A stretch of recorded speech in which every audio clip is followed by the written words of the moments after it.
Hai sobat lagi hangat, dari hari ke hari tensi hubungan antara Amerika Serikat dengan Cina di Laut Cina Selatan tidak kunjung membaik guys, tapi terus-menerus semakin panas. Hal itu dibuktikan dengan meningkatnya frekuensi kehadiran militer Cina dan Amerika di Laut Cina Selatan yang semakin intens.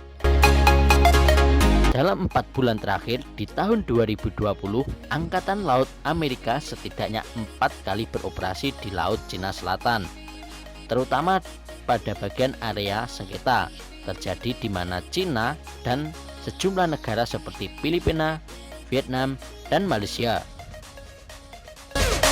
Citra satelit juga menangkap bahwa pesawat milik Tentara Pembebasan Rakyat Cina ini sudah parkir di salah satu pulau buatan negeri tirai bambu ini.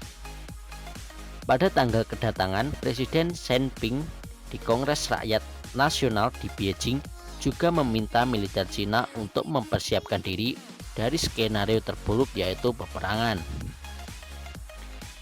Ia juga meminta militer Cina bersiap pada kontroversi komentar dari Xi Jinping yang kembali memanas antara Cina dan Amerika. Mengingat negara Cina saat ini memiliki banyak sekali sengketa dengan negara-negara lain yang juga berada di Asia. Sebenarnya pada hari Kamis kemarin, US Navy juga terlihat ketegangan di Laut Cina Selatan.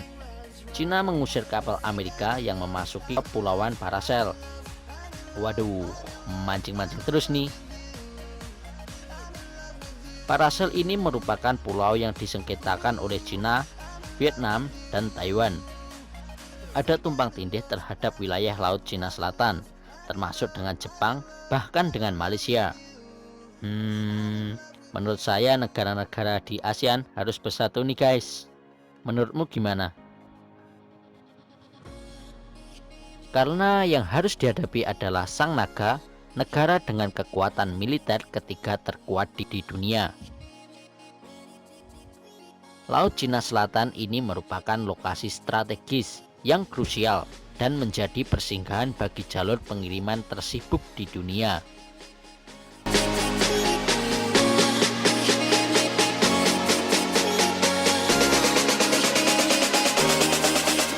Wilayah ini juga diyakini memiliki cadangan sumber daya alam seperti minyak dan gas yang melimpah ruah.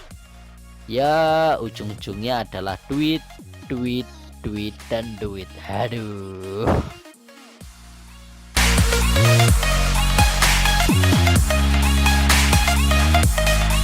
Maka tak heran apabila Cina mati-matian untuk mengklaim sebagian besar wilayah sengketa ini,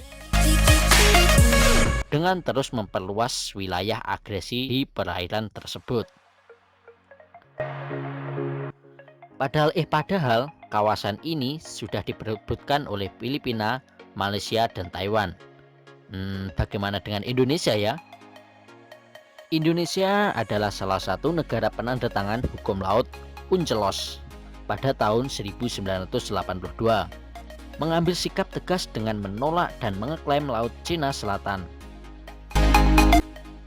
Indonesia juga menegaskan bahwa peta 9 garis putus-putus atau 9 dash line yang mengisyaratkan klaim historis dari kakek buyutnya Cina ini tidak memiliki dasar hukum internasional dan sama saja melanggar UNCLOS 1985.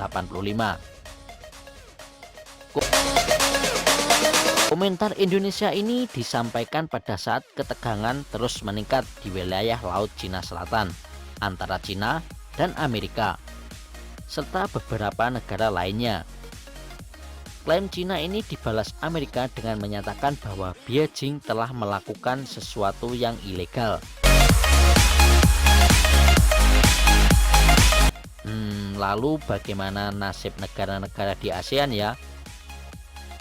Lebih memilih ikut siapa? Silahkan komentar di bawah ya teman-teman.